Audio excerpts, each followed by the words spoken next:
Very good morning and a very warm welcome to all the beautiful aspirants. Hi, this is Shubham and I welcome you all back on the platform of Smart Kida, जहां हम रोजाना banking exams को target करते हुए current affairs को discuss कर रहे होते हैं, ठीक है। सो टुडे इज 12th अप्रैल, आज 12 अप्रैल है and as I promised you कि हमारी हमारी 6th अप्रैल,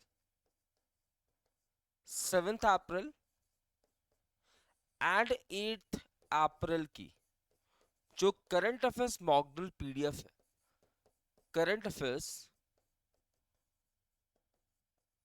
मॉकड्रिल पीडीएफ है, इसकी न्यूज छूट चुकी है। पीडीएफ की न्यूज, इसकी न्यूज हमने डिस्कस नहीं की थी, है ना। और इसकी जो क्लासेस है वो हम संडे को देखने वाले थे इन अ स्पेशल लेक्चर, ठीक है, in a special lecture. But instead of Sunday, ठीक है, आज ही हम लोग इन तीनों दिनों की करंट अफेयर्स के मॉकड्रिल पीडीएफ के न्यूज को डिस्कस करने वाले हैं, ठीक है। So today is 12th April, 12th अप्रैल को हम क्या डिस्कस कर रहे हैं, तो हम डिस्कस कर रहे हैं हमारे पिछले 3 दिनों के करंट अफेयर्स के मॉकड्रिल पीडीएफ को डिस्कस कर रहे हैं, जहां पर हम 6th अप्रैल के इंपॉर्टेंट न्यूज, 7th अप्रैल के important news and 8th April के इंपॉर्टेंट न्यूज को डिस्कस करेंगे। देयर विल बी 45 क्वेश्चंस या 45 न्यूज जो होंगे वो होंगे जिसे हम आज डिस्कस कर रहे हैं। दूसरी इंपॉर्टेंट चीज, this is going to be a recorded class, as I have already informed you कि मुझे ऋषिकेश एम्स जाना है, ठीक है। सो ये क्लास रिकॉर्डेड होने वाला है। मैंने सोचा कि क्यों ना जो पिछले न्यूज़ेस हैं उसे पहले कवर करा दिया जाए and in a recorded form cover करा दिया जाए और थोड़ा सा फास्टली इसे रिकॉर्ड कर दिया जाए। अभी सुबह के आई गेस 5:30 बज रहे हैं जब मैं ये क्लास रिकॉर्ड कर रहा हूँ, और आपको ये क्लास लगभग 7:30 बजे एज यूजुअल आपके टाइमिंग पे मिल जाएंगे, ठीक है। सो आज हम लोग 6th April, 7th April and 8th April के करंट अफेयर्स मॉडल पीडीएफ को डिस्कस करने वाले हैं and this is going to be a recorded class, ठीक है। So welcome, I welcome you all on the platform of smart Keeda, हमेशा की तरह, रोज की तरह। तो बढ़ते हैं आज के पहली न्यूज की तरफ। The very first news of today session आपके सामने रखता हूं, ठीक है। सेशन की रफ्तार थोड़ी तेज होगी क्योंकि हम लोग आपस में रूबरू नहीं हो पाएंगे बिकॉज ये एक रिकॉर्डेड क्लास होने वाली है। तो आइए, पहली news is of banking finance. आइए देखते हैं पहला न्यूज क्या कह रहा है। यहाँ पे देखिए, SIDBI Small Industries Development Bank of India to lend loans to Jan Aushadhi केंद्र एंटरप्रेन्योर्स। तो यहाँ पे देखिए सिडबी जो है, सिडबी जिसे हम small Industries Development Bank of India के नाम से जानते हैं, ये क्या करेगी भैया, ये लोन्स प्रोवाइड करेगी किनको, तो एंटरप्रेन्योर्स को। कौन से एंटरप्रेन्योर्स, तो जन औषधि केंद्र के एंटरप्रेन्योर्स, जन औषधि केंद्र के एंटरप्रेन्योर्स को यहाँ पे सिडबी लोन्स प्रोवाइड करने वाली है। ये इंफॉर्मेशन किसने दिया है भैया, तो डॉक्टर मनसुख मांडविया, डॉक्टर मनसुख मांडविया जो कि यूनियन हेल्थ मिनिस्टर संभालते हैं इंडिया के अंदर। अगर मैं पूछूं यूनियन आयुष मिनिस्ट्री किसके पास है, तो ये है सर्बानंदा सोनोवाल जी के पास। बट यूनियन हेल्थ मिनिस्ट्री किसके पास है, Mansukh Mandaviya. Union health ministry which is led by Mansukh Mandavia, sorry, हाँ, has inaugurated a credit assistance program for Jan Aushadhi Kendra. In this regard, an MOU was signed between Small Industries Development Bank of India, यानी कि SIDBI, and pharmaceutical and medical devices bureau of India. यहाँ पे देखिए, pharmaceutical medical devices bureau of India plus SIDBI के बीच में collaboration हो रहा है। इस कोलैबोरेशन के अंदर 2 लाख तक का लोन यहाँ पे प्रोवाइड किया जाएगा टू द एंटरप्रेन्योर्स जो कि जन औषधि केंद्र वाले हैं। ऐसे एंटरप्रेन्योर जो कि जन औषधि केंद्र चला रहे हैं, उनको यहाँ पे 2 लाख तक का लोन प्रोवाइड किया जाएगा, देखिए, है ना। तो under the MU project loan was credit limit, ठीक है, credit limit up to ₹2 lakh. तो यहाँ पे 2 लाख तक का क्रेडिट लिमिट आपको यहाँ पे देखने को मिलेगा। यहाँ पे मिनिस्ट्री ऑफ हेल्थ की एक मिनिस्ट्री ऑफ हेल्थ की एक वो आई है, डिसीजन आया है, जहां पे SIDBI and pharmaceutical and medical device bureau of India के बीच में एक कोलैबोरेशन हो रहा है, जहां पे जन औषधि केंद्र कि जो एंटरप्रेन्योर्स है उनको 2 लाख तक का क्रेडिट फैसिलिटी प्रोवाइड किया जाएगा। ठीक है, तो ये तो हमारा क्या था, पहला न्यूज था। क्या था भैया, पहला न्यूज था। सो ministry of health and family welfare, ये कौन लीड कर रहे हैं, मनसुख मांडविया। इनकी कॉन्स्टिट्यूएंसी कौन सी है, तो पलिटाना विच इज इन गुजरात। चलिए अगली न्यूज। अगली न्यूज है PM Modi praises RBI at 90 year milestone. So RBI की अगर मैं बात करूं, देखिए आरबीआई की अगर मैं बात करूं तो RBI is going to be the apex bank of India. यही इंडिया का क्या हो जाएगा, सेंट्रल बैंक भी हो जाएगा। यही इंडिया का सेंट्रल बैंक भी हो जाएगा। अब आरबीआई स्टैब्लिश कब हो रहा है, 1935 में, है ना। आरबीआई स्टैब्लिश हो रहा है 1 अप्रैल 1935 में। इसको 90 साल कब पूरे होंगे, तो भैया 2000 ले लो, तो 75 साल तो यहां हो गए। ठीक है, 75 साल तो कब हो गए, सन 2000 में 75 साल हो गए। उसके बाद और 25 साल जोड़ दो, यानी कि 2025 में इसे कितने साल हो जाएंगे, 90 साल हो जाएंगे। सो यहां पे PM Modi praises RBI 90 year milestone. ठीक है, 90 year milestone.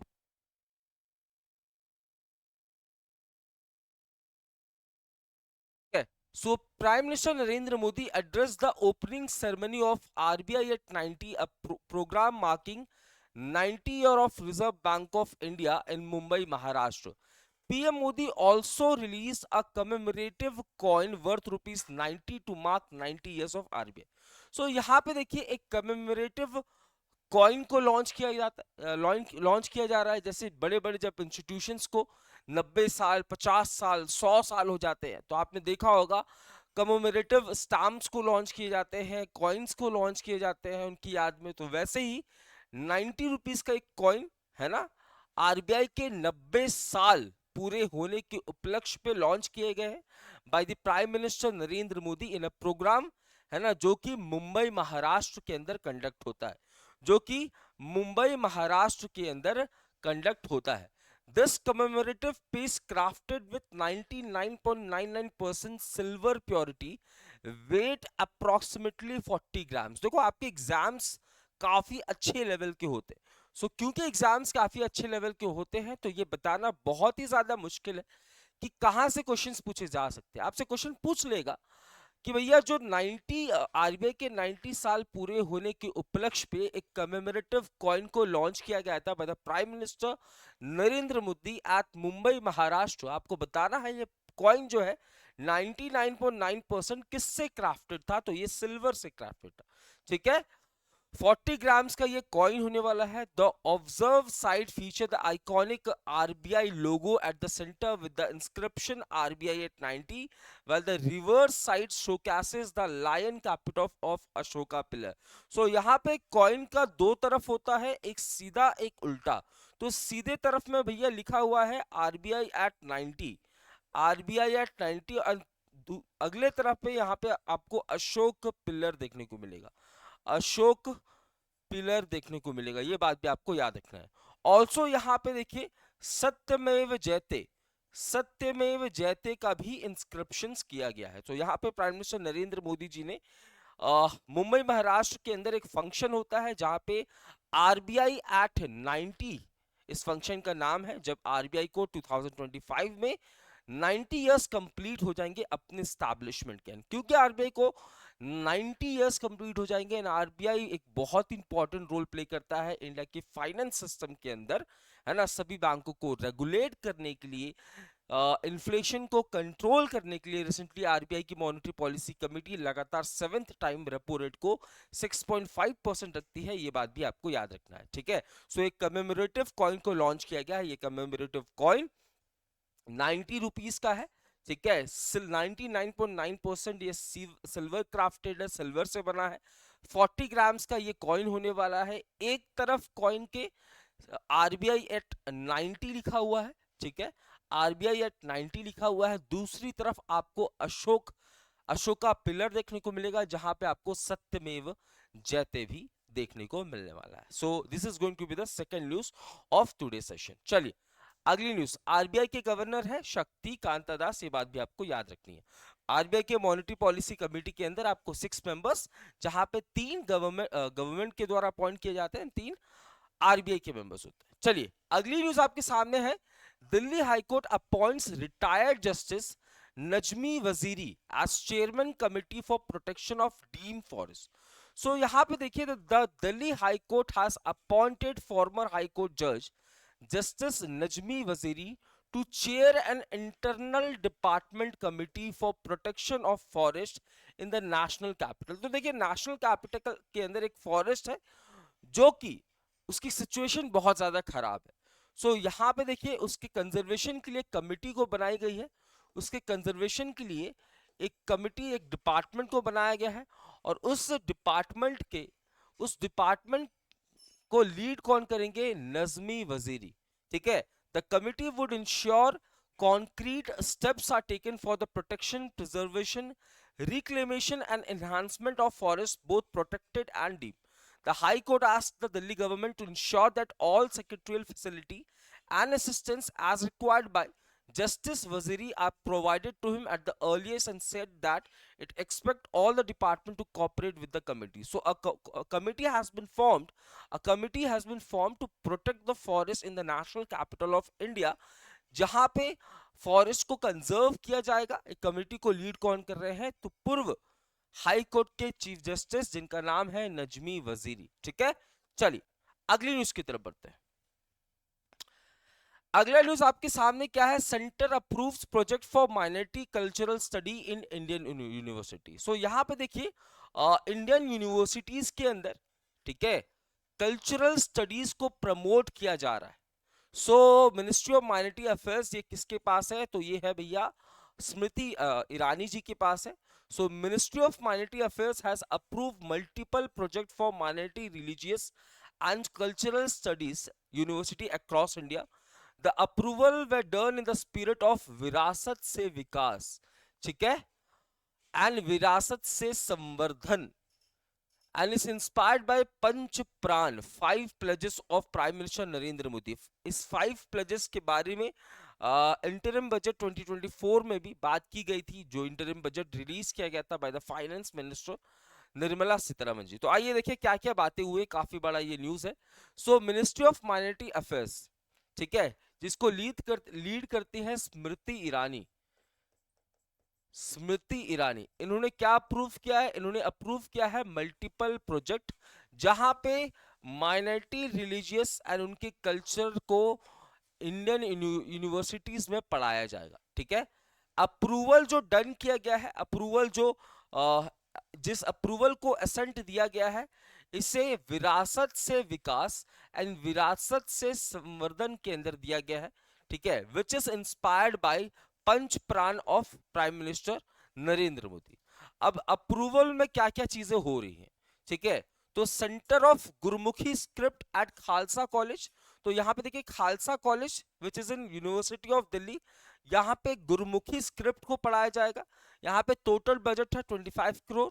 Centre for advance studies in Buddhist studies university of Delhi में पढ़ाया जाएगा। तो यहाँ पे बुद्धिज्म से रिलेटेड होगी बातें।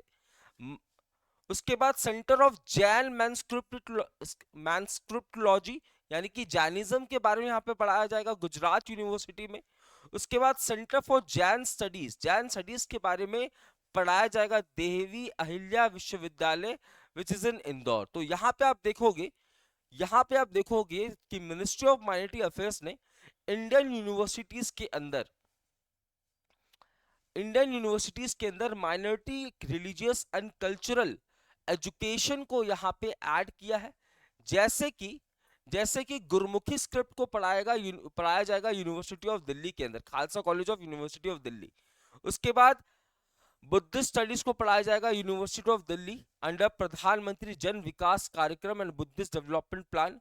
सेंटर ऑफ जैन मैनस्क्रिप्टोलॉजी को पढ़ाया जाएगा गुजरात यूनिवर्सिटी के अंदर।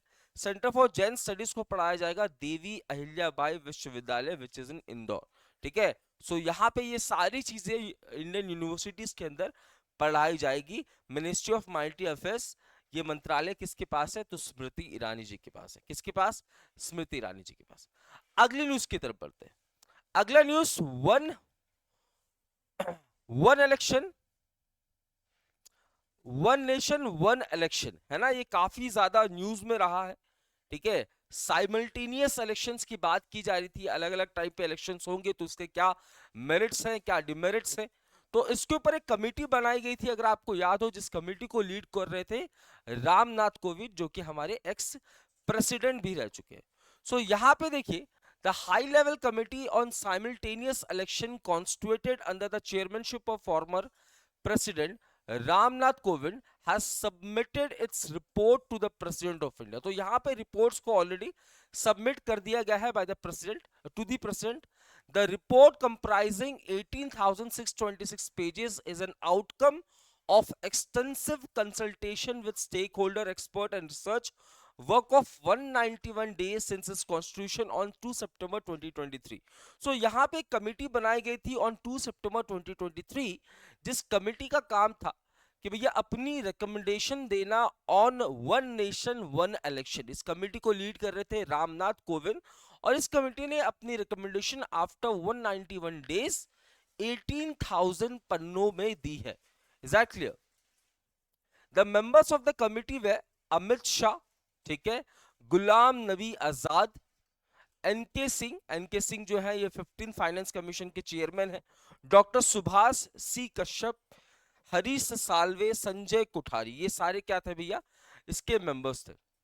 47 political parties submitted their views and suggestion, out of which 32 supported simultaneous election. तो यहाँ पे देखिए 47 अलग अलग छोटे बड़े पॉलिटिकल पार्टीज ने वन नेशन वन इलेक्शन का समर्थन किया है, जिसमें से 47 पॉलिटिकल पार्टीज जो है उन्होंने अपने व्यूज को रखे हैं on one nation one election के ऊपर, जिसमें से 32 ने अपनी राजी मंदी दिखाई है कि भैया एक टाइम साइमल्टेनियस इलेक्शंस होने चाहिए, ठीक है।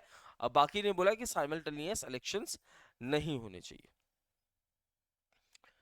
So high level committee on simultaneous elections submitted its report to President of India Draupadi Murmu. ये कमिटी बनाई गई थी 2 सितंबर 2023, जिसको लीड कर रहे थे फॉर्मर प्रेसिडेंट रामनाथ कोविंद, जहां पे आपको अमित शाह, गुलाम नबी आजाद, एनके सिंह जो कि 15 फाइनेंस कमीशन के चेयरमैन है, 16 फाइनेंस कमीशन के चेयरमैन है अरविंद पनगेड़िया, ठीक है, doctor Subhash C Kashyap, Harish Salve and Sanjay Kothari, ठीक है। टोटल 47 पॉलिटिकल पार्टीज ने अपने व्यूज रखे हैं,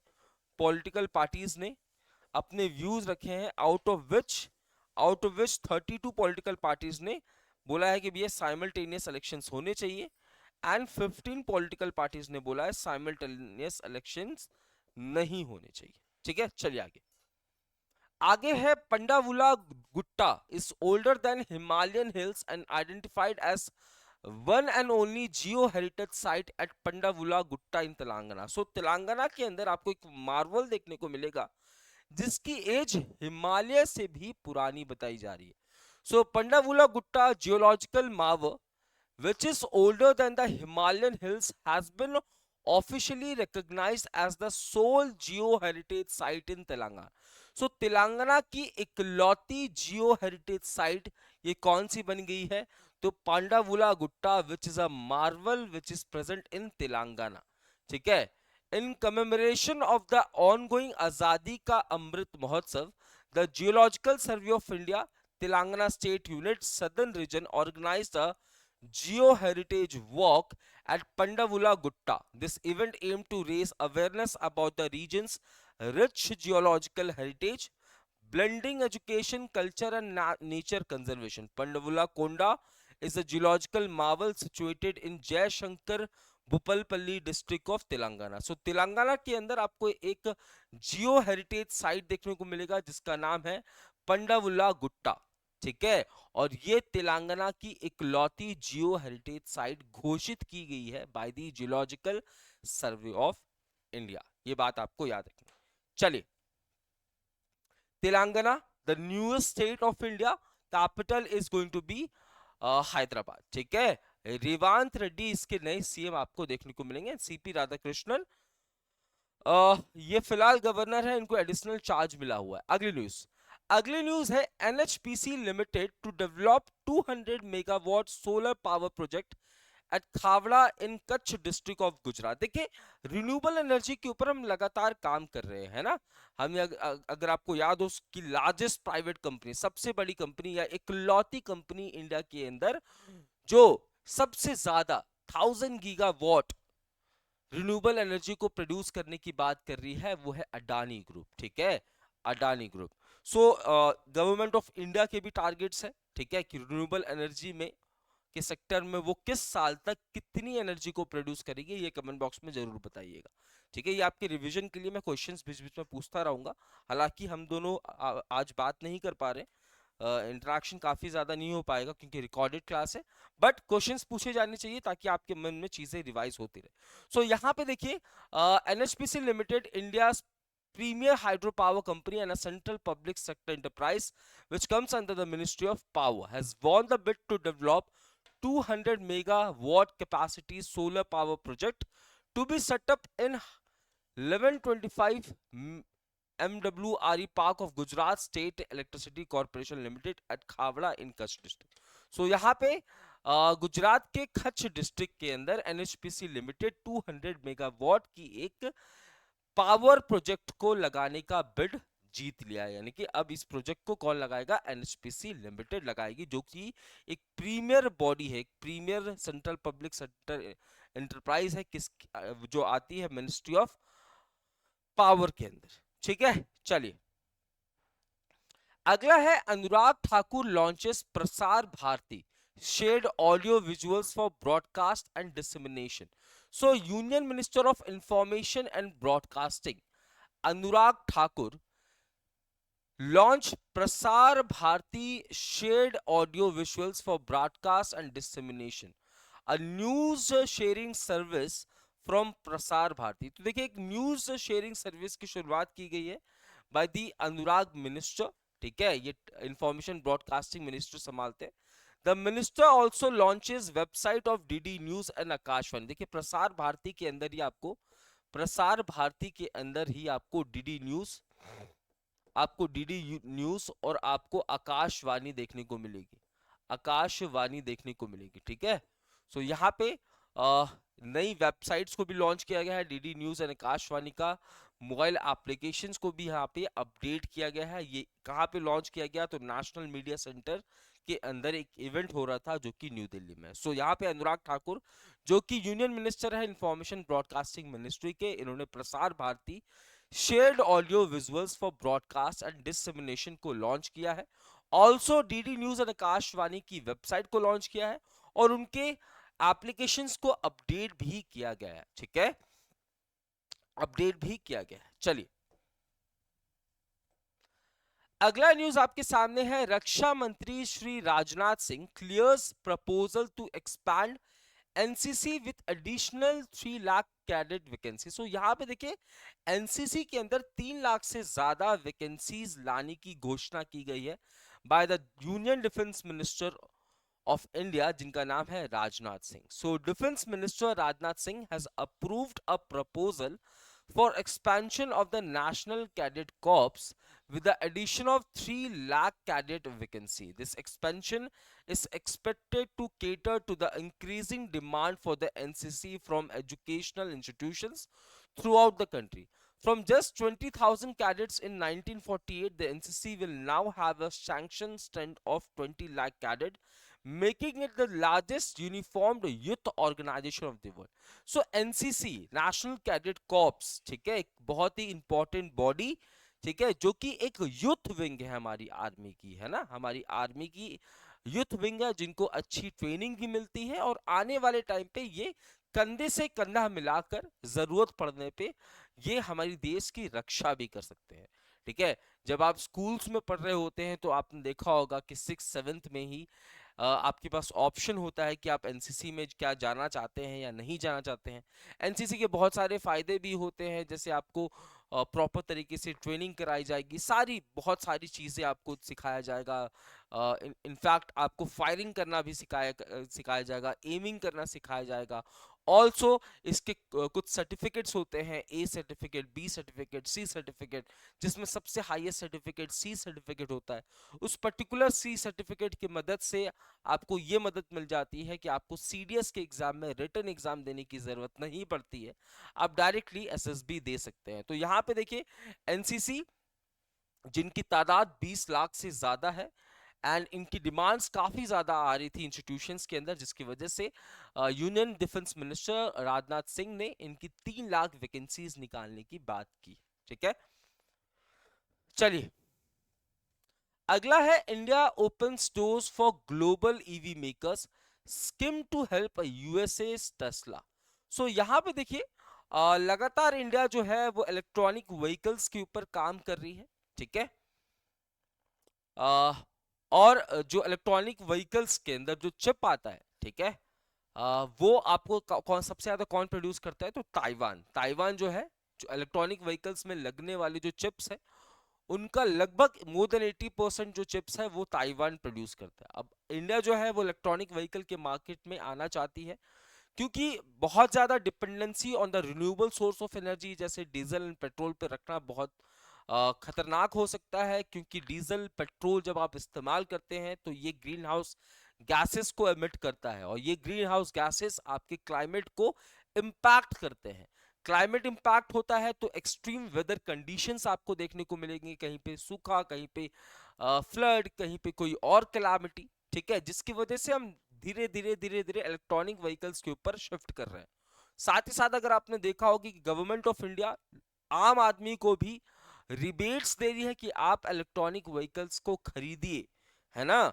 लगातार इलेक्ट्रॉनिक व्हीकल्स के जो चार्जिंग स्टेशंस है, ठीक है, उनको सेटअप किया जा रहा है। नोएडा के अंदर एक बहुत बड़ा सेटअप यहाँ पे किया गया। सो अब हम चाह रहे हैं कि जो फॉरेन प्लेयर्स हैं वो भी आए, ठीक है, इंडिया के अंदर, और इलेक्ट्रॉनिक व्हीकल्स के मार्केट को और भी ज्यादा बूस्ट करें। सो ministry of heavy industries has announced a new policy to attract investment from global electronic vehicle manufacturers. The new policy is for EV manufacturer setting up facility in India with a minimum investment of 4150 crore. So ऐसी companies जो कि foreign की है, India के अंदर अपना एक setup manufacturing unit को लगाना चाहती है, जहां पे मिनिमम इन्वेस्टमेंट 4150 करोड़ का होगा। देखिए कोई भी फॉरेन कंपनीज इंडिया में आएगी तो अपने साथ लेबर तो लाएगी नहीं, लेबर वो यहां से अपॉइंट करेगी, है ना, लेबर वो यहां से लेगी, वर्कफोर्स वो यहां से लेगी, इंफ्रा यहां पे बनाएगी तो वहां भी लेबर की जरूरत पड़ेगी। अच्छा, कोई चीज, कोई मैन्युफैक्चरिंग हब बनेगा तो वहां पे बहुत सारे पार्ट्स की जरूरत होगी, वो भी इंडिया से लेना पड़ेगा। तो काफी ज्यादा हमें बेनिफिट मिलने वाला है, साथ ही साथ इलेक्ट्रॉनिक व्हीकल की मार्केट को भी बूस्ट मिलेगा। तो यहाँ पे देखिए इंडिया जो है इंडिया जो है आने वाले 3 साल के अंदर, है ना, foreign electronic vehicle manufacturing companies को इनवाइट कर रही है कि आप इंडिया के अंदर आइए and minimum investment of 4150 crore से इंडिया के अंदर एक मैन्युफैक्चरिंग फैसिलिटी को सेटअप करें। ठीक है, सेटअप करें। अगर मैं पूछूं मिनिस्ट्री ऑफ हेवी इंडस्ट्रीज जो है, इसके यूनियन मिनिस्टर कौन हो जाएंगे, महेंद्र नाथ पांडे। जो बच्चे नए जुड़ते चले जा रहे हैं उनको मैं एक इंफॉर्मेशन ये दे दूं कि this is a recorded class, ये क्लास रिकॉर्डेड है। कल की क्लास में मैंने ऑलरेडी आपसे शेयर कर दिया था कि आज की क्लास रिकॉर्डेड होने वाली है। क्योंकि ये क्लास रिकॉर्डेड है तो हमने उस दिन के करंट अफेयर्स को चूज किया है जो हमने अभी तक नहीं देखा था, यानी कि 6 अप्रैल, 7 अप्रैल एंड 8 अप्रैल के करंट अफेयर्स मॉडल पीडीएफ के न्यूज को आज हम डिस्कस कर रहे हैं, जो कि हम संडे को करने वाले थे। ठीक है, चलिए बढ़ते हैं अगली न्यूज की तरफ। The very next news, 100 jails certified as eat right campuses as part of FSSAI's nation wide campaign. देखिए जैसे आप सभी को पता है न्यूट्रिशियस फूड का को पूरे वर्ल्ड में न्यूट्रिशियस फूड को प्रमोट करने का काम है फूड एंड एग्रीकल्चर ऑर्गेनाइजेशन, जिसे हम FAO के नाम से जानते हैं, जिसका हेडक्वार्टर आपको रोम के अंदर देखने को मिलेगा। बट इंडिया के लेवल पे फूड सिक्योरिटी का काम कौन करता है, इंडिया लेवल पे फूड सिक्योरिटी का काम करता है एफ एस एस ए आई, जिसे हम food safety and standard authority of India के नाम से जानते हैं। So food safety and standard authority of India जो है ये कुछ टैग्स देती हैं, जैसे टैग देती है ईट राइट स्टेशन का टैग, है ना, ईट राइट स्टेशन का टैग, ईट राइट स्टेशन का टैग देती है। ये डिफरेंट स्टेशंस को देती है। आप मुझे कमेंट बॉक्स में जरूर बताना कि सबसे पहले वो कौन सी स्टेशन है जिसे ईट राइट स्टेशन का टैग मिला, और इसमें भी 5 स्टार रेटिंग 4 स्टार रेटिंग इनके द्वारा दिया जाता है। अब भैया इनके द्वारा जेल्स के अंदर भी, है ना, 100 जेल्स को सर्टिफाइड किया गया है under the eat right campus के अंदर। सो यहाँ पे देर आर अबाउट 100 prisons या gels among the 2900 plus campuses which the Food Safety and Standard Authority of India has certified as Eat Right Campus as part of its public health initiative to improve access to clean nutritious food। तो यहाँ पे देखिए, jail में रहने वाले लोगों का भी ये अधिकार है कि उनको न्यूट्रिशियस खाना मिले, ठीक है। क्योंकि right to health is a constitutional right in all the countries, ठीक है, इंडिया में ही नहीं। Right to health, right to equality, ये सब भी जो फंडामेंटल राइट है ये सभी कंट्रीज में बराबर है। तो सबको एक अच्छा जीवन, एक हेल्दी लाइफ जीने का हक, अधिकार है। इसी वजह से food safety and food safety and standard authority of India ने 100 ऐसे कैंपसेस को आइडेंटिफाई किए, 100 ऐसे जेल्स को आइडेंटिफाई किए, है ना, जहां पे जो न्यूट्रिशन जो फूड न्यूट्रिशन है वो काफी ज्यादा अच्छा है, लोगों को जो खाना खिलाया जा रहा है वो काफी ज्यादा न्यूट्रिशियस है, ठीक है। आइए,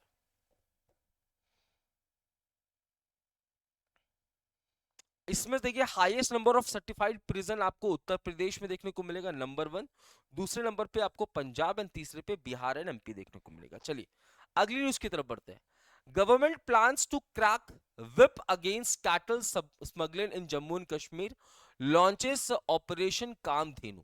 सो ऑपरेशन कामधेनु लॉन्च किया गया है इन जम्मू एंड कश्मीर।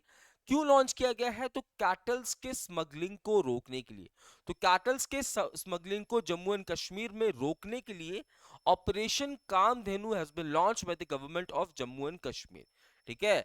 जम्मू एंड कश्मीर की बात करूं तो कैपिटल इज श्रीनगर, और इसके यहाँ पे लेफ्टिनेंट गवर्नर हो जाएंगे मनोज सिन्हा। सो यहाँ पे operation Kamdhenu launch by Jammu and Kashmir police to curb issue of cattle smuggling, है ना।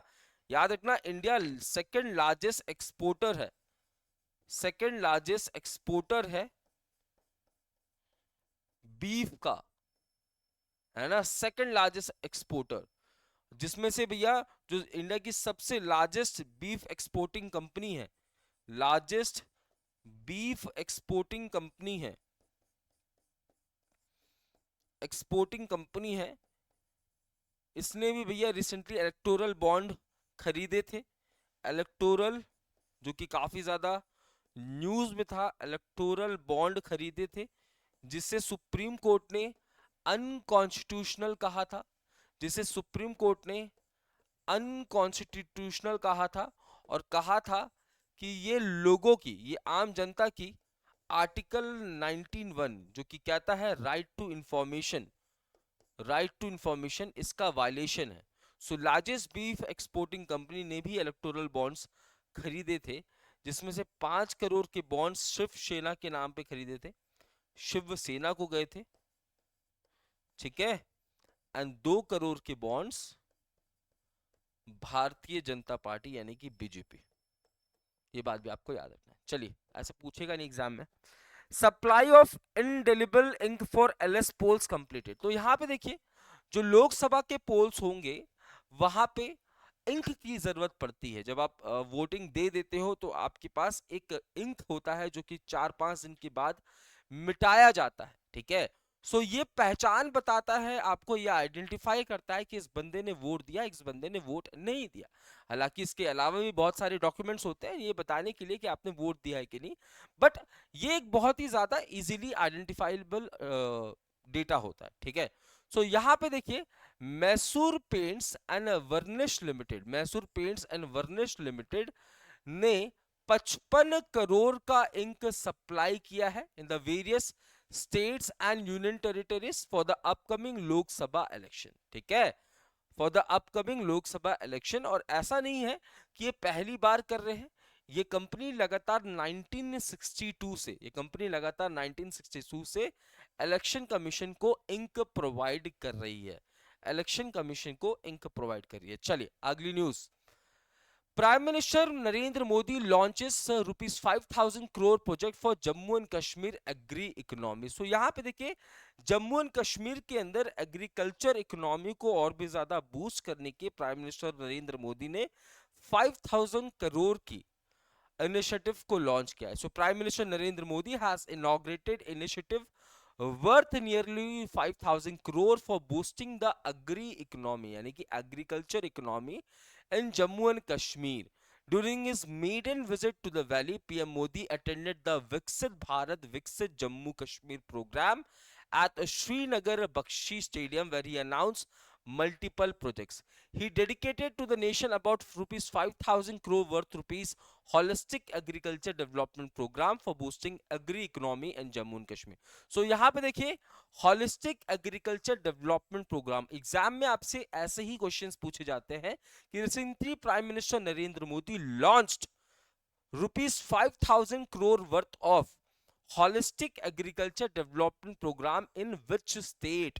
तो आप भैया स्टेट या यूटी ऑप्शन में होगा, जहां पे आपको लद्दाख भी पूछेगा जहां पे आपको जम्मू एंड कश्मीर भी पूछेगा, जहां पे आपको एक गुजरात मॉडल के गुजरात भी पूछेगा, यहाँ पे नन ऑफ द अबव भी पूछेगा, यहाँ पे एक और स्टेट का नाम दे देगा। ठीक है, तो इस टाइप से क्वेश्चंस आपसे पूछे जाते हैं। ठीक है,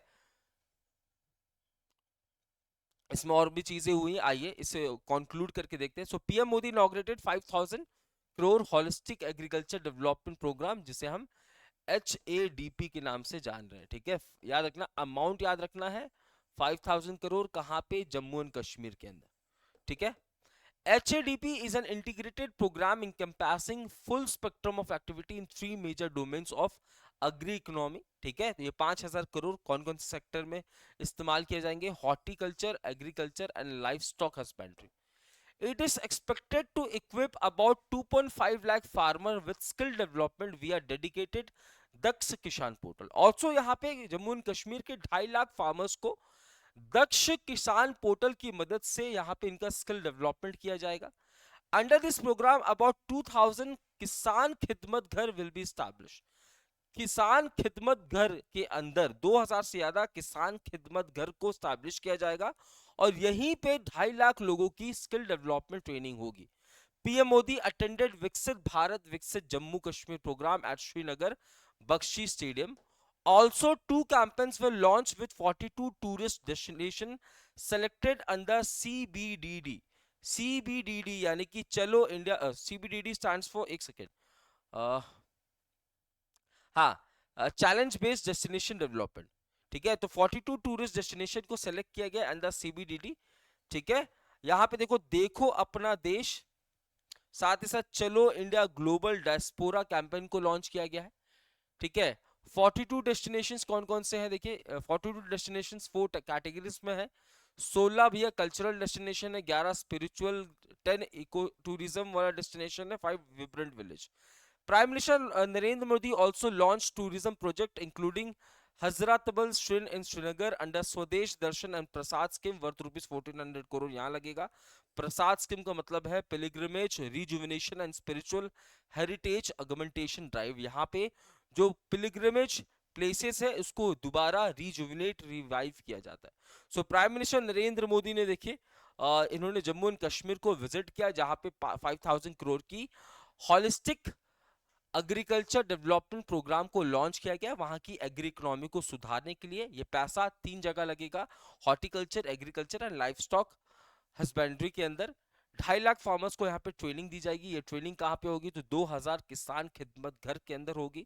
ऑल्सो विकसित भारत विकसित जम्मू एंड कश्मीर प्रोग्राम में शामिल हुए 42 टूरिस्ट डेस्टिनेशन को यहाँ पे आइडेंटिफाई किया गया है under the CBDD program. 42 destination में आपको 16 cultural destination, 11 spiritual, 10 eco tourism and 5 vibrant village categories देखने को मिलेगी। ठीक है, ऑल्सो यहाँ पे Hazratbal shrine Srinagar tourism project को लॉन्च किया है। यहाँ पे 1400 करोड़ की टोटल लागत है अंडर दी प्रसाद स्कीम, जहाँ पे पिलग्रिमेज प्लेसेस को रिजुविनेट किया जाता है, हेरिटेज को रिजुविनेट किया जाता है। चलिए अगली न्यूज आपके सामने है, देखिए नेशनल स्टेट अफेयर्स की न्यूज कंप्लीट हो गई, बैंकिंग की न्यूज कंप्लीट हो गई, अब आ गए स्पोर्ट्स की तरफ। ठीक है, स्पोर्ट्स का पहला न्यूज देखिए आपके सामने क्या कह रहा है।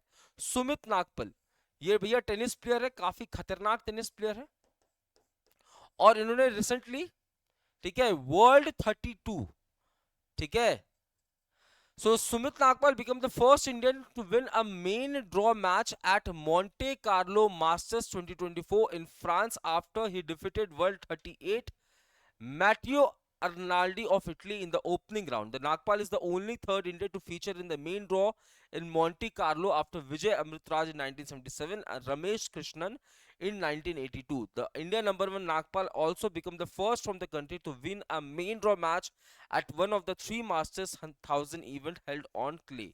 So यहाँ पे देखिए क्या हो रहा है, फ्रांस के अंदर एक टूर्नामेंट चलता है जिसका नाम क्या है, जिसका नाम है मॉन्टे कार्लो मास्टर्स। इन्होंने वर्ल्ड 38 नंबर के, मतलब उनकी रैंकिंग 38, जिनका नाम है मैथ्यू आर्नाल्डी जो कि इटली से बिलोंग करते हैं, इनको हराया है।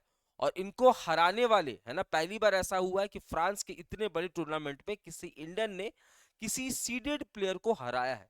इससे पहले सिर्फ दो ही लोग हैं जिन्होंने यहाँ पे अपियर किया था बट कोई भी मैच नहीं जीता था। ठीक है, याद रखना सुमित नागपाल इंडिया की तरफ से इनकी रैंकिंग फर्स्ट है। चलो अगला, Rachin Ravindra becomes youngest recipient of sir Richard Hadlee medal. So sir Richard Hadlee है ना, ये भी क्रिकेटर रह चुके हैं, इनकी याद में मेडल्स दिए जाते हैं। सो रचिन रविंद्र है ना, न्यूजीलैंड की ऑलराउंडर है, और आईपीएल में ये चेन्नई सुपर किंग्स से खेलते हैं। ये यंगेस्ट क्रिकेटर है जिनको रिचर्ड हेडली मेडल से सम्मानित किया गया, रिचर्ड हेडली मेडल से सम्मानित किया गया। मुझे एक मिनट दीजिए, मैं पानी पी लेता हूँ।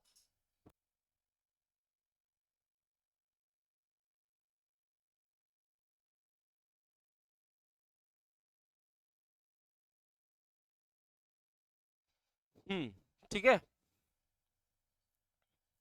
ऑल्सो अगर आपको याद हो 2023 के अंदर आईसीसी की emerging player of the year के लिए भी इनको चुना गया था, है ना। And he also secured $350,000 IPL contract with China super Kings, Chennai super.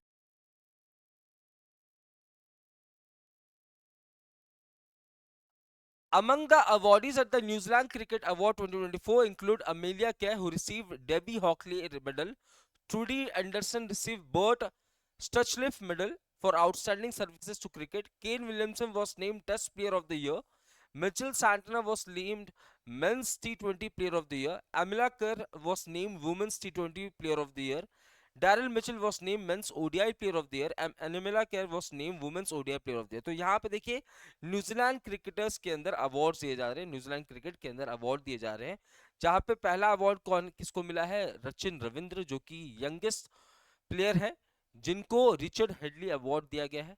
पिछले साल 2023 में ICC emerging player of the year का अवार्ड भी इनको मिला था, ये चेन्नई सुपर किंग्स से खेलते हैं। ठीक है, सो यहाँ पे रचिन रविंद्र, और केन विलियमसन को test player of the year का अवार्ड मिला है, मिचेल सैंटनर को मेंस टी20 player of the year, Amelia Kerr को वुमेन्स टी20 and ODI player of the year का अवार्ड मिला है, डैरिल मिचेल को men's ODI player of the year, Amelia Kerr को डेबी हॉकली मेडल मिला है, ट्रूडी एंडरसन को उनके आउटस्टैंडिंग सर्विसेज इन क्रिकेट के लिए बर्ट सचलिफ मेडल से सम्मानित किया गया। ठीक है, तो ये सारे अवार्ड्स आपको याद रखने हैं। चलिए अगली न्यूज की तरफ बढ़ते हैं। अगला न्यूज देखिए क्या कह रहा है, एक रिपोर्ट से रिलेटेड है अगला news. Methane emission from fossil fuel remain high despite progress, US top list of emitters. तो यहां पे देखिए इंटरनेशनल एनर्जी एजेंसी की एक रिपोर्ट आई है जो ये बता रही है कि जो मीथेन का एमिशन है ये लगातार बढ़ रहा है। बहुत कोशिश की जा रही है कि इसके एमिशन को रोका जा सके, बट लगातार मीथेन की कंट्रीब्यूशन बढ़ते चली जा रही है। जो सबसे बड़ा एमिटर है मिथेन का, यानी कि जो सबसे ज्यादा मिथेन को एमिट करने वाली कंट्री है वो है USA. So methane emission from fuel used in 2023 were close to being the highest ever at 120 million tons। तो यहां पे आप देखोगे 2023 में 120 million tons of methane has been released, जो कि एक डेटा बता रही है। ये डेटा किसकी है? इंटरनेशनल एनर्जी एजेंसी की डेटा है। इंटरनेशनल एनर्जी एजेंसी की डेटा है। इस डेटा या इस रिपोर्ट को हम क्या कह रहे हैं? इस रिपोर्ट को हम कह रहे हैं ग्लोबल मीथेन ट्रैकर।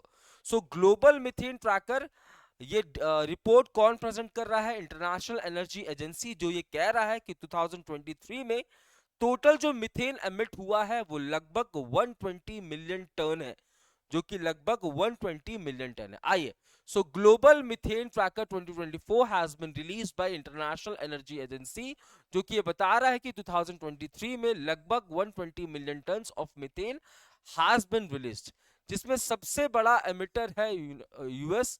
सेकंड पे आपको रशिया देखने को मिलेगा। ठीक है, अगर मैं बात करूं मिथेन की, तो मिथेन 30% रिस्पॉन्सिबल हुआ है, 30% रिस्पॉन्सिबल है ग्लोबल टेम्परेचर के इंक्रीज होने का, है ना। ये जो अर्थ का टेम्परेचर लगातार बढ़ता जा रहा है, इसके पीछे 30% रीजन जो है वो कौन है? मीथेन है। World needs to slash methane emission from fossil fuel by 75% to 2030। ये बात कही गई है कि भैया हमें पेरिस एग्रीमेंट गोल को अचीव करने के लिए, पेरिस एग्रीमेंट जहां पे हमें अर्थ के टेम्परेचर को 1.5 डिग्री, है ना, 1.5 डिग्री से कम करना होगा, और इसके लिए हमें मिथेन के एमिशन को कम करना है। मिथेन का एमिशन फॉसिल फ्यूल से होता है, तो इसके एमिशन को 75% से कम करना होगा बाय 2030, तभी हम पेरिस एग्रीमेंट के गोल को फुलफिल कर पाएंगे। This goal would require about 170 billion in spending. ये बात कही गई थी in the Paris agreement of conference of parties, जहां पे कॉन्फ्रेंस ऑफ पार्टीज जो कि पेरिस फ्रांस में हुआ था, ये बात कही गई थी कि अगर 2030 तक फॉसिल फ्यूल से रिलीज होने वाले 75% मिथेन को हमें कैंसल आउट करना है, तो लगभग 170 बिलियन डॉलर्स का खर्चा करना पड़ेगा पूरे वर्ल्ड को।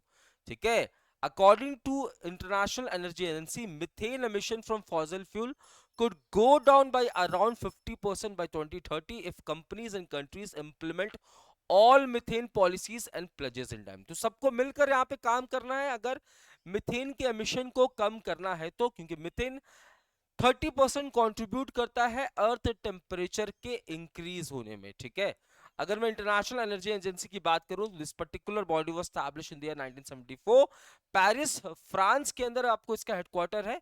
इसके एग्जीक्यूटिव डायरेक्टर है फतेह बिरोल। ठीक है, 30 इसके क्या हो जाएंगे? मेंबर कंट्रीज हो जाएंगे। NATO, North Atlantic Treaty Organization, ठीक है, इसे स्टैब्लिश किया जाता है to counterbalance USSR. USSR बाद में टूट जाता है हालांकि।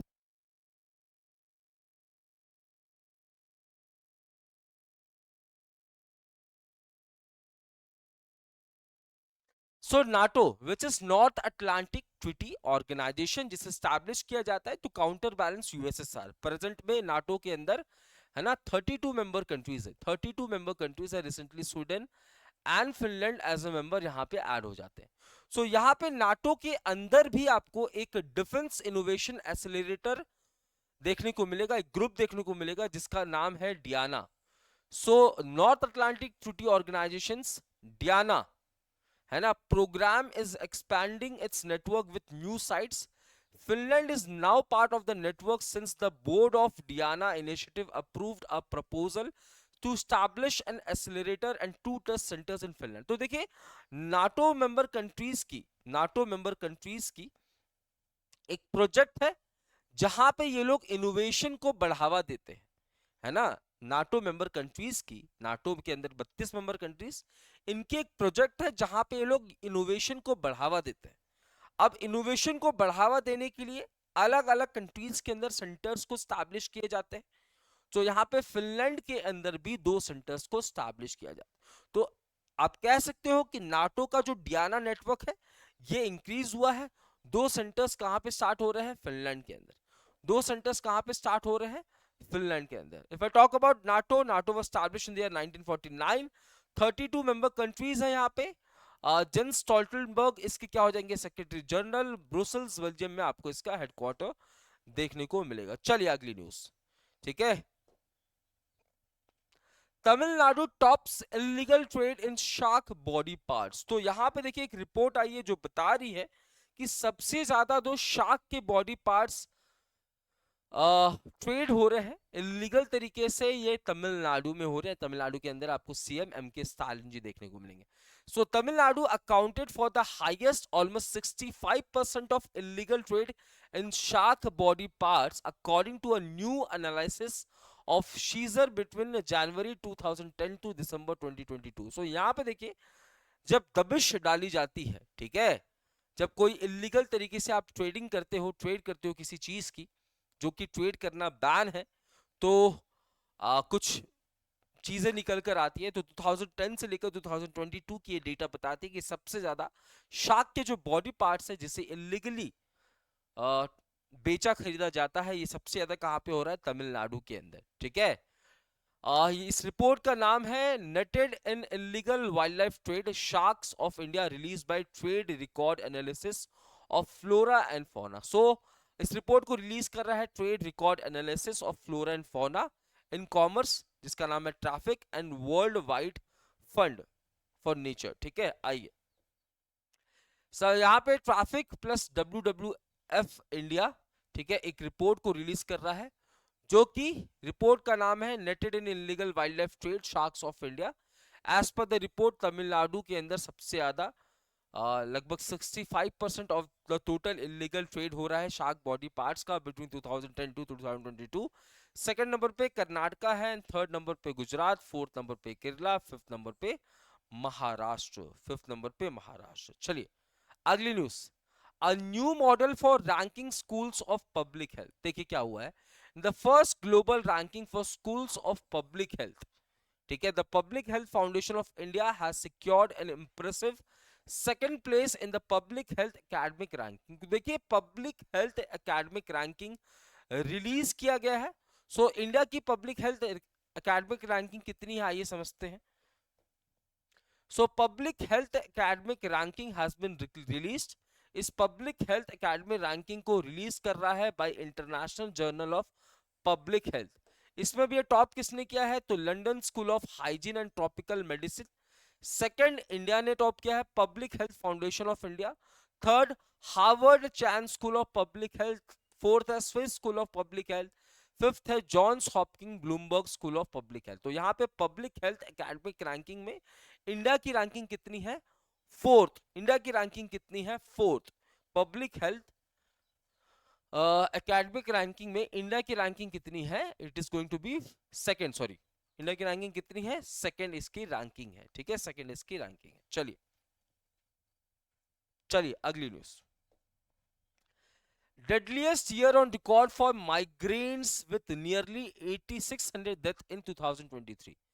माइग्रेशन एक बहुत ही चिंता का विषय है ना, किसी भी कंट्री के लिए। अगर कोई देश का नागरिक माइग्रेट कर रहा है, कोई भी सिटीजन माइग्रेट कर रहा है, तो ये माइग्रेशन किसी ना किसी वजह से होता है। लेट्स से मैं यूएस माइग्रेट कर रहा हूं, तो मैं यूएस क्यों माइग्रेट करूंगा, क्या मेरे चाचा ताऊ वहां रहते हैं, नहीं, बिल्कुल नहीं। वहां मैं इसलिए माइग्रेट करूंगा जब मुझे लगेगा कि वहां पे जॉब अपॉर्चुनिटीज ज्यादा है, वहां पे लाइफस्टाइल अच्छा है, वहां पे एजुकेशन सिस्टम अच्छा है, वहां पे हेल्थ केयर बेनिफिट्स अच्छे हैं, वहां पे टैक्सेस काफी ज्यादा कम है। तो जब हम कहीं एक जगह से दूसरी जगह माइग्रेट करते हैं, जैसे I belong to West Bengal, मैं खड़गपुर से बिलोंग करता हूँ, and now I am staying in Dehradun.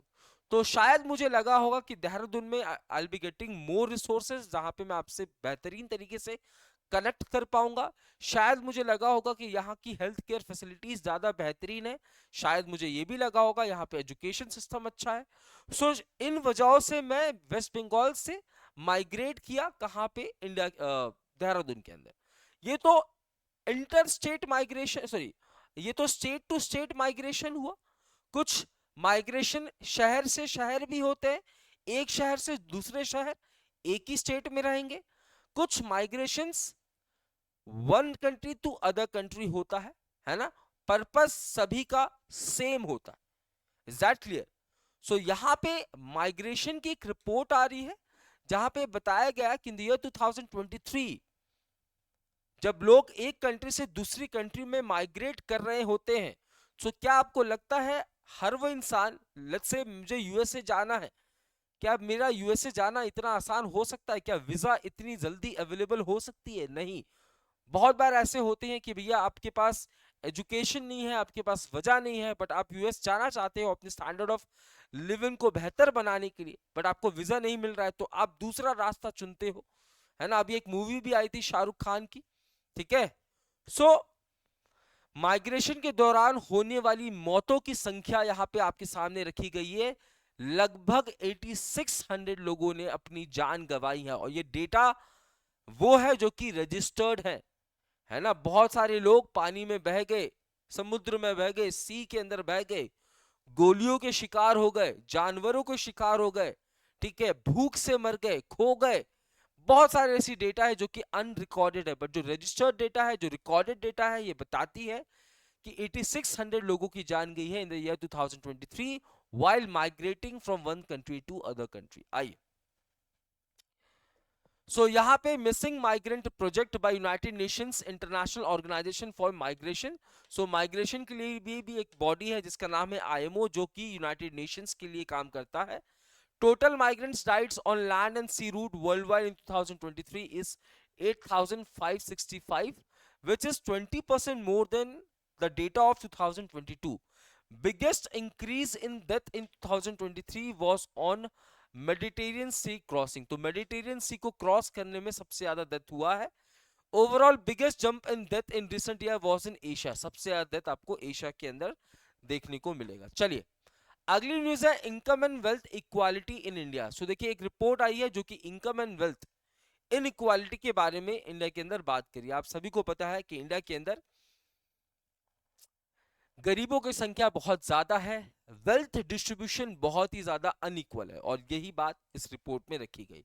So according to income and wealth inequality in India 1922 से लेकर 2023 की डेटा को रखी गई है the rise of billionaire Raj report. तो देखिए, रिपोर्ट का नाम है the rise of billionaires Raj, billionaires का राज चल रहा है, ठीक है।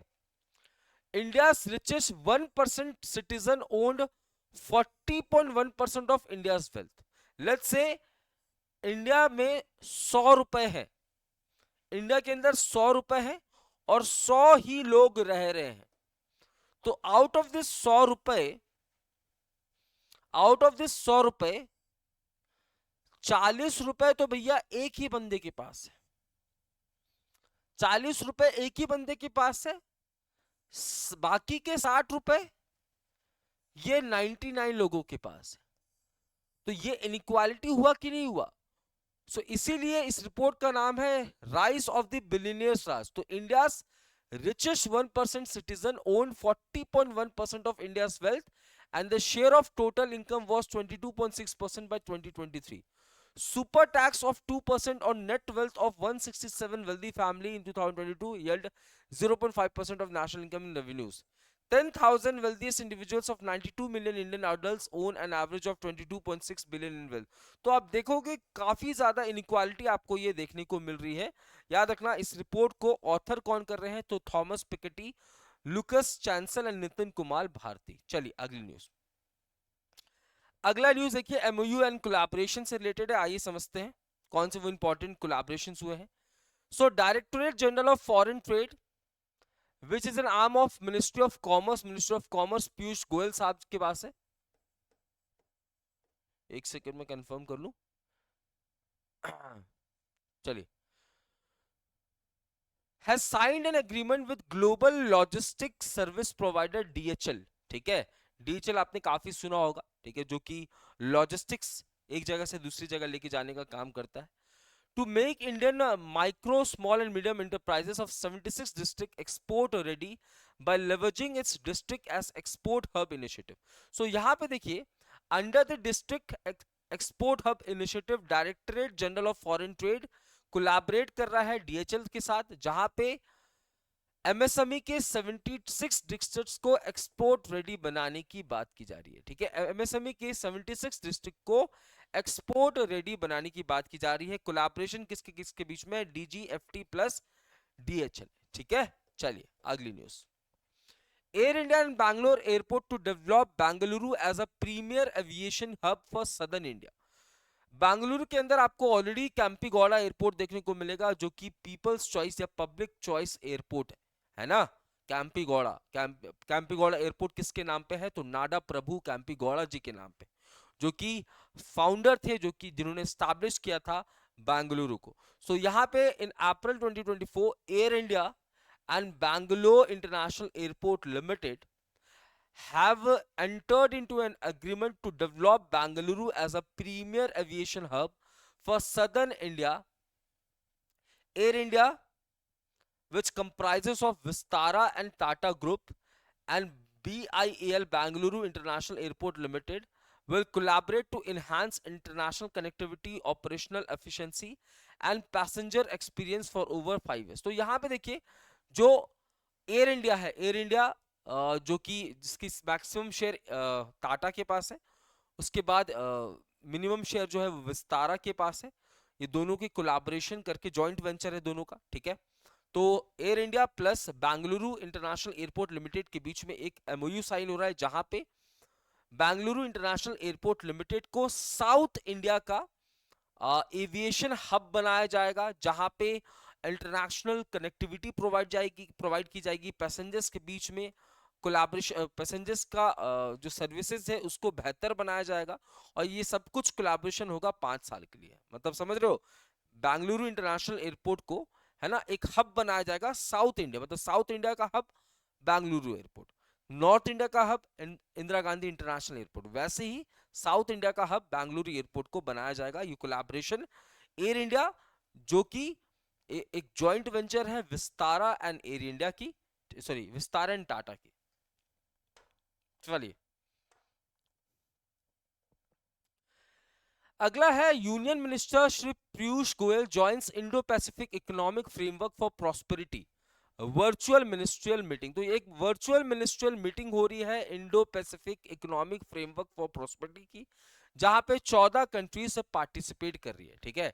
So the 14 countries of the Indo-Pacific Economic Framework for Prosperity have announced plans to provide $33 million in initial grant funding for the IPEF Catalytic Capital Fund for Climate Infrastructure। तो यहाँ पे देखिए, IPEF Indo Pacific economic framework की 14 countries एक virtual meeting में participate कर रही है, जहां पे $33 मिलियन का इनिशियल ग्रांट जो है वो रेज किया जाएगा।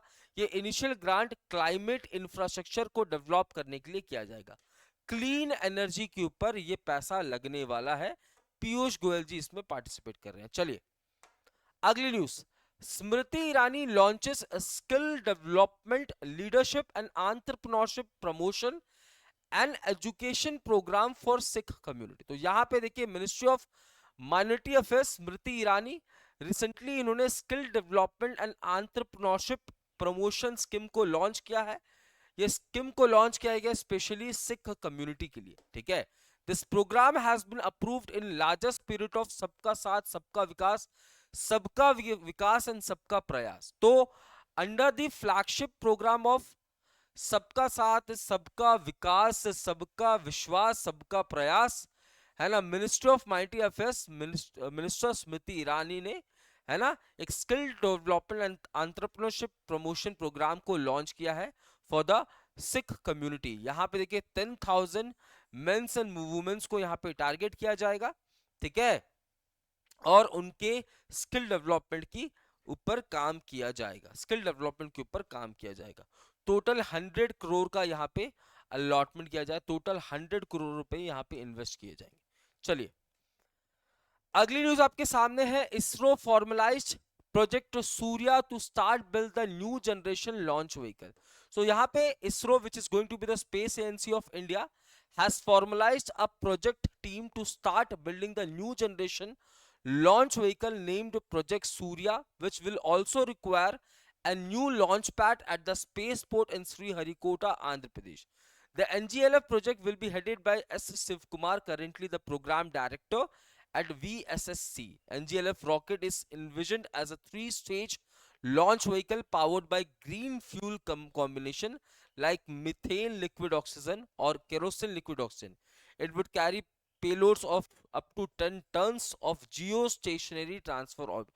So यहाँ पे देखिए एक नया न्यू जनरेशन लॉन्चिंग व्हीकल को बनाने की बात की जा रही है। उसके लिए एक प्रोजेक्ट को लॉन्च किया जा रहा है, प्रोजेक्ट सूर्या, है ना। ये जो नया न्यू जनरेशन लॉन्चिंग व्हीकल होगा ये 10 टन तक के पेलोड को कैरी कर सकता है, ठीक है। और ये ग्रीन फ्यूल कॉम्बिनेशन पे चलने वाला, या तो वो मिथेन लिक्विड ऑक्सीजन पे चलेगा या तो केरोसिन लिक्विड ऑक्सीजन पे ये चलने वाला है। चलिए अगली news. Elon Musk own SpaceX Starship launches on third test flight। तो यहाँ पे SpaceX, which is the largest private sector space agency, ठीक है, based in US, owned by Elon Musk। Elon Musk जिसकी टेस्ला भी है, Elon Musk जिसकी Twitter भी, ठीक है। सो यहाँ पे Elon Musk owned SpaceX has successfully completed the third test of Starship, a powerful rocket crucial for NASA's moon mission and Elon Musk Mars colonization। The launch took place from SpaceX Starbase launch site on the Gulf of Mexico near Boca Chica, Texas, USA। तो यहाँ पे देखिए जो starship है इसकी third test flight, third launching हुई है by the SpaceX, ठीक है। SpaceX which is going to be the largest private space sector agency। चलिए यहाँ पे रॉकेट का इस्तेमाल हुआ है फाल्कन 9। अगला देखो गूगल का नया एआई एजेंट जिसका नाम क्या होने वाला है, सीमा। और ये सीमा जो है ये ऑनलाइन गेमिंग कर सकती है, ऑनलाइन गेमिंग कर सकती है। साथ ही साथ ऑनलाइन गेमिंग मल्टीप्लेयर्स का होता है, तो मल्टीप्लेयर्स के जो टास्क है, लेट्स से मैं बोल रहा हूं भैया मुझे रिवाइव दो, तो आपको रिवाइव भी दे देगी। तो सीमा, Google DeepMind has unveiled its latest AI gaming agent called SEMA। SEMA stands for Scalable Instructable Multi-World Agent। It can follow natural language instruction to perform tasks across video game environment। SEMA points to a future of gaming where AI agents could play a key role। It takes us a step closer to AI which can intelligently collaborate with humans not only in games but also in doing tasks in real world environment। So यहाँ पे सीमा जो है ये एक ऐसी agent है जो कि आपके लिए भैया गेम खेलेगी, आपके साथ गेम खेलेगी, मल्टीप्लेयर में गेम खेलेगी और आपके डायरेक्शंस को भी फॉलो करेगी हर भाषा में। लॉन्च बाय गूगल, ठीक है। चलिए अगला है Tata advance system limited announced the successful deployment in space of its sub-meter resolution optical satellite TSAT-1A by SpaceX Falcon 9 rocket। सो यहां पे देखिए SpaceX Falcon 9 रॉकेट की मदद से TSAT-1A ऑप्टिकल सैटेलाइट को सक्सेसफुली डिप्लॉय किया जा चुका है ना। और ये अनाउंसमेंट किसके द्वारा आया है, तो टाटा एडवांस सिस्टम लिमिटेड, ठीक है, टाटा एडवांस सिस्टम लिमिटेड। चलिए फटाफट अगला है निविद्या unveils a flagship AI chip, the B200, aiming to extend dominance। So artificial intelligence semiconductor powerhouse NVIDIA, बहुत बड़ी कंपनी है सेमीकंडक्टर की और आर्टिफिशियल इंटेलिजेंस की, has unveiled its latest and most powerful AI chip जिसका नाम है Blackwell B200 at the company's annual GTC 2024 conference in San Jose, California, USA। So यहाँ पे देखिए निवेदिया जो कि सेमीकंडक्टर एंड एआई की फील्ड की एक बहुत बड़ी नाम है, और इसने क्या लॉन्च किया है, इसने एआई चिप को लॉन्च किया है जिसका नाम है ब्लैकवेल B200, ठीक है, ब्लैकवेल B200। चलिए फटाफट अगला है NASA Wallops launches 3 rocket during eclipse in Virginia. So recently अगर आपको याद हो सोलर इक्लिप्स देखने को मिला था और इसी बीच नासा ने 3 रॉकेट्स को लॉन्च किए हैं। NASA which is going to be the space agency of India. So national aeronautics and space administration launch 3 Black Brent 9 sounding rockets from NASA Wallops flight facility in Virginia, ठीक है, during the solar Eclipse. So NASA के अंदर आपको bill Nelson आपको chief administrator के रूप में देखने को मिलेंगे, बिल नेल्सन, ठीक है। चलिए अगला India's in space inaugurated satellite and payload technical centre in Ahmedabad. So Ahmedabad के अंदर, ठीक है, एंड अहमदाबाद के अंदर इन स्पेस ने satellite and payload technical centre को इनॉग्रेट किया है। ठीक है, ये 100 करोड़ की लागत से ये बनाया गया है। ठीक है, तो in space which stands for Indian national space promotion and authorisation centre. ठीक है, इसने भैया टेक्निकल सेंटर को इनॉग्रेट किया है अहमदाबाद के अंदर। 100 करोड़ की टोटल यहां पे लागत लगी है, 100 करोड़ की लागत लगी है। चलिए अगली न्यूज। अगला news, Kerala school introduces iris, India first AI teacher robot redefining education. तो यहाँ पे केरला स्कूल ने एक एआई टीचर को लॉन्च किया है। ये एआई टीचर जो है एजुकेशन सिस्टम में काफी बड़ा रेवोल्यूशन लाने वाली है। केरला ने सबसे पहले एलिफेंट रोबोट्स को लॉन्च किया था, है ना। उसके बाद साफ सफाई के टनल्स की साफ सफाई के लिए रोबोटिक स्कैवेंजर्स को भी यहाँ पे लॉन्च किया गया था। ठीक है, केरला पहली ऐसी स्टेट है जो खुद का इंटरनेट लॉन्च कर रही है जिसका नाम है के फोन, है ना। खुद का ओटीटी प्लेटफॉर्म भी लॉन्च कर रही है, तो ये बात भी आपको याद रखना है। चलिए अगली news. Introducing the next generation of Claude. So artificial intelligence startup Anthropic announced its latest family of AI models called Cloud 3. The family includes 3 state-of-the-art AI model in the ascending order of capability. पहला है Cloud 3 Haiku, दूसरा है Cloud 3 Sonnet and तीसरा है Cloud 3 Opus. Each model offers an increasingly powerful performance, offering a balance between the intelligence, speed and cost based on their specific use case. Anthropic was founded by former member of OpenAI, the company behind ChatGPT. So यहाँ पे देखिए जो chat GPT launch बनाया गया था, chat GPT को launch किया गया था माइक्रोसॉफ्ट एंड ओपन एआई के द्वारा, और उसी के द्वारा यहाँ पे एंथ्रोपिक नाम का एक एआई कंपनी है। ठीक है, एआई स्टार्टअप है जो कि क्या लॉन्च कर रहा है, तो 3 एआई मॉडल्स को लॉन्च कर रहा है। पहला है क्लाउड 3 हाइकू, दूसरा है क्लाउड 3 सोनेट एंड तीसरा है क्लाउड 3 ओपस। ठीक है, अलग अलग इसके बेनिफिट्स होने वाले हैं। अगला न्यूज मीटिंग एंड कॉन्फ्रेंसेस के ऊपर। ठीक है, ज्यादा नहीं, 10 न्यूज रह गए हैं, मुझे 1 मिनट का समय दीजिए।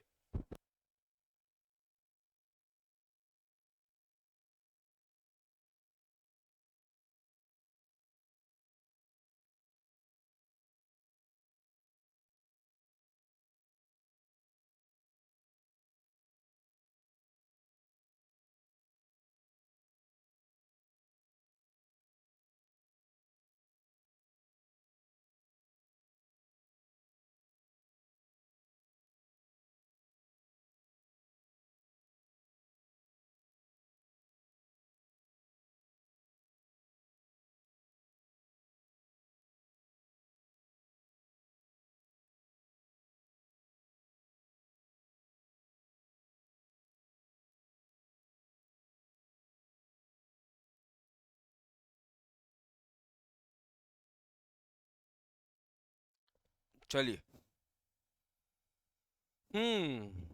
अगला न्यूज देखिए आपके सामने है। Ministry of culture in association with Heartfulness to hold the largest spiritual congregation. So यहाँ पे देखिए मिनिस्ट्री ऑफ कल्चर जिसके यूनियन मिनिस्टर है जी किशन रेड्डी जी। ठीक है, in collaboration with Heartfulness foundation, एक फाउंडेशन है, organise the global spirituality Mahotsav conference 2024। ठीक है, तो एक ऐसा कॉन्फ्रेंस जहां पे स्पिरिचुअलिटी को बढ़ावा दिया जाएगा। ठीक है, सो इनर स्पेस को बढ़ावा दिया जाएगा। इसे एक थीम के अंदर लॉन्च किया गया जिसका नाम है inner peace to world peace. कहां पे हो रहा है ये? तेलंगाना हैदराबाद के अंदर इसको कंडक्ट कराया गया। So ministry of culture in collaboration with heartfulness foundation global spirituality महोत्सव या फिर कॉन्फ्रेंस को कंडक्ट कराया गया है under the theme inner peace to world peace. कहां पे? तेलंगाना हैदराबाद के अंदर। ठीक है, चलिए। The first Bharat steam boiler expo 2024 organised at Guwahati. तो यहां पे देखिए भारत का पहला first Bharat steam boiler expo, ये कहां पे कंक्लूड हुआ है? असम के अंदर। असम के अंदर कहां? गुवाहाटी के अंदर। ठीक है, aiming to propel the growth and efficiency of various sectors that use steam boilers। तो यहां पे जहां जहां steam boilers का इस्तेमाल किया जाएगा, ठीक है, उन सेक्टर्स में हम बेहतर प्रदर्शन कर सके, सो इसका सोल मोटो यही था। कहां पे हो रहा है? असम के गुवाहाटी के अंदर। कहां पे? असम के गुवाहाटी के अंदर 3 दिन का ये इनिशिएटिव है या कॉन्फ्रेंस है। चलिए अगला, 3 Indians among the winners of Diana award. तो भैया रिसेंटली डायना जो है ये इनकी डेथ हो चुकी है, तो इनके बदली ये अवार्ड इनके हस्बैंड दे रहे हैं, ठीक है, जिनका नाम क्या है? Prince Harry, Prince William, sorry. So Uday Bhatia founder of Uday electric, ठीक है, मानसी गुप्ता फाउंडर ऑफ हुई soft the mind foundation, Netra Venkatesh who started spunk go receive the Diana legacy award from Prince William. Prince William आपको यूके के अंदर देखने को मिलेंगे, ठीक है।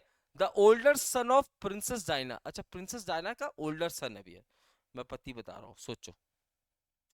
Eight an award ceremony in London science museum. तो यहाँ पे देखिए 3 लोगों, 3 भारतीय जो कि यूके में रह रहे हैं। एक का नाम है उदय भाटिया, उदय भाटिया जो कि फाउंडर है उदय इलेक्ट्रिक के, मानसी गुप्ता फाउंडर है use of the mind foundation के, नेत्रा वेंकटेश फाउंडर है स्पंगो को। इनको डायना लेगेसी अवार्ड मिल रहा है। डायना लेगेसी अवार्ड, डायना जो कि क्वीन होती है वैसे तो, ठीक है। और डायना लेगेसी अवार्ड कौन दे रहा है? प्रिंस विलियम, जो कि सबसे बड़े बेटे हैं प्रिंसेस डायना के, ठीक है, सबसे बड़े बेटे हैं प्रिंसेस डायना के। ये 3 इंडियंस आपके सामने ये रहे, ठीक है। चलिए अगली news, southern command hospital wins award. तो यहाँ पे Pune based command hospital southern command has won the 2022 Raksha Mantri trophy for best command hospital of the armed forces medical services. So armed forces के अंदर बेस्ट हॉस्पिटल का कमांड किसको मिला है? तो सदर्न कमांड जो कि पुणे बेस्ड है, ठीक है। इन्हें क्या मिला है? 2022 का रक्षा मंत्री ट्रॉफी मिला है। चलिए अगली न्यूज, अगला न्यूज है Chandrayaan 3 mission receives prestigious US space exploration award. So यहाँ पे देखिए इंडिया का जो चंद्रयान 3 मिशन था ये सक्सेसफुल था। We were the first country to land on south pole of the moon. उसके बाद एक प्राइवेट मिशन भी लॉन्च हुआ जो सी सक्सेसफुल रहा, ठीक है। उसके बाद जापान ने भी मून पे लैंड करा के 5वां कंट्री बना जापान। सो India Chandrayaan 3 mission team ISRO was awarded the prestigious 2024 John L Jack Swigert junior award for space exploration. So John L Jack जो है ये अपोलो मिशन, अपोलो 13 के मेंबर थे। Apollo 13 which was launch in the year 1970, इसके member थे, ठीक है। और इनके नाम से एक अवार्ड है जो कि दिया जा रहा है इंडिया के चंद्रयान 3 मिशन को, इंडिया के चंद्रयान 3 मिशन को। चलिए अगला है Kannada poet Mamta G Sagar wins international award. So Mamta G Sagar, a Bangalore based Kannada poet, writer, academic and activist, has recently won the World Literacy Prize 2024 from the World Organization of Writers. तो World Organization of Writers ने recently world literacy prize 2024 announce किया है, जहां पे India की Bengaluru based Kannada poet Mamta G Sagar को award दिया गया, ठीक है, ये अवार्ड दिया गया है। अगला news, ministry of information and broadcasting, ठीक है, awarded for best performance in account. तो यहाँ पे ministry of information and broadcasting has given away the award for best performance in accounts during financial year 2023-2024. Currently, Ajay S. Singh is heading the vertical as Chief Controller of Accounts in Ministry of IB. So यहाँ पे Ministry of Information and Broadcasting को क्या मिला है? Award for Best Performance in Accounts मिला है for the financial year 23-24. So यहाँ पे जितने भी ministries हैं उनके अंदर best अकाउंट्स का वर्क किसका है? तो ministry of information and broadcasting का है, जहां पे अकाउंट्स डिपार्टमेंट को कौन लीड कर रहे हैं? अजय एस सिंह लीड कर रहे हैं। कौन? अजय एस सिंह। चलिए अपॉइंटमेंट्स एंड रेजिग्नेशन की बात करते हैं। Peter Pellegrini win Slovakia's presidential election. तो यहाँ पे देखिए स्लोवाकिया के नए प्रेसिडेंट कौन बन गए? Peter Pellegrini. इसके बाद देखिए अगला न्यूज आपके सामने है, Simon Harris become Ireland's new prime minister, ठीक है। इससे पहले लियो वर्दाकर थे, अब कौन बन गए हैं भैया? तो साइमन हैरिस, साइमन हैरिस। अगला है public enterprises selection board recommend Sushil Sharma as the new chairman and managing director of Satluj Jal Vidyut निगम। सो सतलज जल विद्युत निगम के नए मैनेजिंग डायरेक्टर के रूप में किसकी अपॉइंटमेंट होने वाली है? सुशील शर्मा जी की अपॉइंटमेंट होने वाली। किसकी? सुशील शर्मा जी की अपॉइंटमेंट होने वाली है।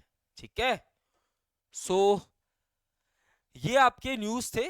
ठीक है, कौन कौन से मंथ के, कौन कौन से डेज के?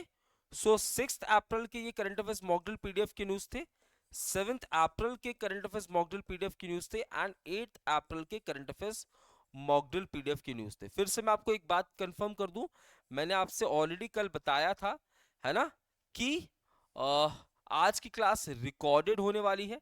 क्योंकि क्लास रिकॉर्डेड थी इसलिए मैंने ये डिसाइड किया कि क्यों ना जो पहले की न्यूज है ना, उसे फटाफट से कवर करा दिया जाए, क्योंकि रिकॉर्डेड में पहले की न्यूज कवर कराने में आई गेस दिक्कत नहीं होती है, बट जो अपडेटेड न्यूज है वो लाइव होना ज्यादा जरूरी है। तो क्योंकि मुझे आज कहीं जाना था, ऋषिकेश एम्स जाना था, ठीक है, जिसकी वजह से मैंने 6, 7 एंड 8 अप्रैल के क्लास को रिकॉर्डेड आपके सामने मैं रिकॉर्ड कर रहा हूँ। सुबह 5, 5:30 से मैं रिकॉर्ड शुरू किया हूँ, और सुबह 7:30 बजे के आसपास आपको ये क्लास, या 7:45 तक आपको ये class in the premier form आपको ये क्लास मिल जाएगी। ठीक है, तो मिलते हैं कल लाइव क्लास के साथ, जहां पे हम लोग देखेंगे 11th अप्रैल के करंट अफेयर्स मॉडल पीडीएफ को डिस्कस करेंगे। ठीक है, so that's all for today. मिलते हैं कल करंट अफेयर्स के अपने अगले पड़ाव में, तब तक के लिए मैं शुभम सिंह अलविदा लेता हूं। जय हिंद, जय भारत।